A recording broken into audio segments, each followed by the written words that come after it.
Have you ever encountered a tiger in distress? Atwood did, and what he witnessed was heart-wrenching. Years later, he crossed paths with the same tiger, believing their connection was lost. But what the tiger did next left him in utter disbelief and astonishment. The forest ranger's unexpected encounter. Atwood was a poor man with no immediate family who lived alone in his mountain village. He had never had the means to pursue a higher education, but was a smart, kind man who never backed down from a challenge. So when he was offered the position of forest ranger, he didn't hesitate to accept. The job sounded perfect for him. He had spent his entire life in the mountains and knew the area like the back of his hand. Every 2 days, Atwood would walk through the forest and document the things he saw for his team of rangers. One winter morning, during a routine patrol, he stumbled upon something that would change his life forever. That day, the forest was covered in thick snow and almost unrecognizable. Atwood had to stop every few steps to catch his breath because walking around in deep snow with his mountain gear on his back was really exhausting. During one of these quick breaks, he heard faint whines coming from somewhere very close to him. He paused and tried to pinpoint the location of the sound, but when he made the smallest movement, the whining suddenly stopped. Edward thought he was hallucinating and hearing things that didn't exist. Just as he was about to resume his walk, he heard it again. This time, he was able to locate the sound near a bush in front of him. He cautiously walked over towards the sound and saw a head poke out through the snow. It was a tiger cub. The animal kept whining and shaking its head to shed the snow. Atwood looked at it carefully and noticed bloody bite marks on its body. It also seemed like it had a broken leg. The ranger immediately sprung into action to help the cub. He picked it up and held it close to his chest as he quickly made his way down the mountain and back towards the village until he reached his house, nurturing the cub and the unexpected bond. Atwood made a bed for the tiny cub out of his old clothes and found medicinal herbs to help stop the bleeding. Then he gathered some sticks from the garden and tied them to the cub's broken leg for support. Despite the pain, the cub allowed him to apply the herbs to its wounds. With dinner time approaching, Atwood couldn't think of anything else but the baby tiger in his care.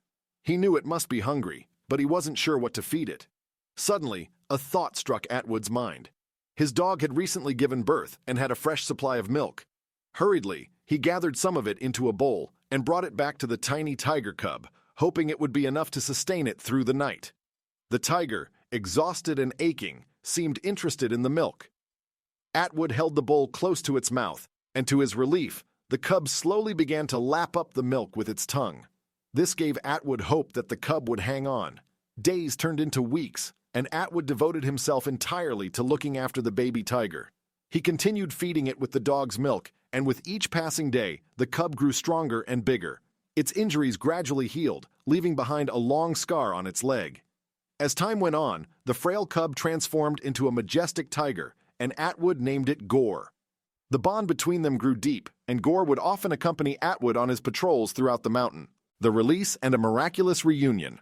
However, Atwood couldn't help but notice that Gore didn't behave like a typical tiger. Realizing that it was important for Gore to return to the wilderness where it belonged, Atwood made the difficult decision to release his companion. With a heavy heart, he brought Gore up to the mountain, said his goodbyes, and started walking away. To his surprise, the tiger followed him just as it had done for the past 6 months.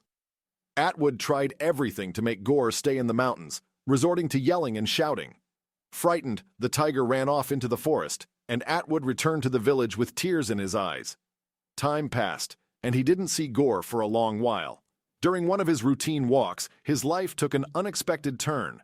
As Atwood patrolled the mountain, he suddenly felt a sharp pain in his waist and fainted. Fortunately, Bonnie, a local villager, found him and rushed to his aid. Bonnie helped him, and from that day forward, they became inseparable. Eventually, their bond blossomed into a romantic relationship, and they got married.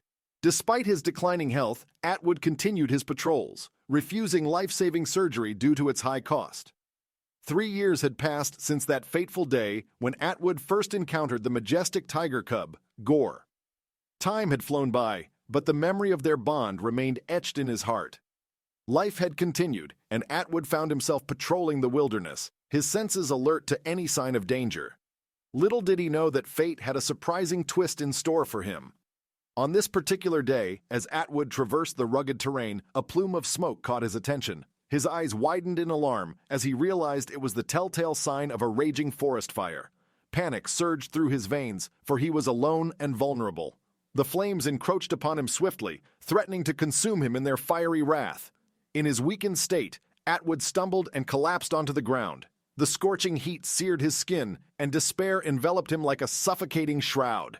With resignation, he closed his eyes, ready to accept his fate. But in that moment of surrender, he witnessed something extraordinary. A magnificent tiger materialized before him, its vibrant coat gleaming in the midst of chaos. Atwood's heart skipped a beat as he braced himself for the beast's inevitable attack. However, to his astonishment, the tiger disregarded his flesh and instead tugged at his clothes, urging him to move away from the approaching flames.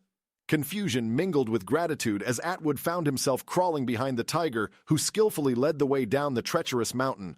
Safety seemed within reach when a fiery branch plummeted from the trees, trapping him beneath its weight. Pain coursed through his body, but the tiger, undeterred by its own burns, remained faithfully at his side. Suddenly, the tiger's behavior took an unexpected turn. It began rummaging the ground, searching for something. To Atwood's bewilderment, it returned with a sizable stick clutched between its powerful jaws. Perplexed, he wondered what purpose the stick could serve in their dire situation. Then, a realization dawned upon him. The tiger intended to use it as a lever to free itself from the tree's grasp. Summoning every ounce of strength, Atwood managed to wriggle free from the oppressive branch, resuming their race to safety. Questions swirled in his mind, his confusion deepening with every step, but survival took precedence over deciphering the tiger's motives. The enigmatic creature guided him back to his humble abode, ensuring his human companion was safe and sound. As if acknowledging their extraordinary bond, it affectionately rubbed its massive body against Atwood's legs. In that tender moment, Atwood's haze of disbelief lifted, and he recognized his old friend Gore.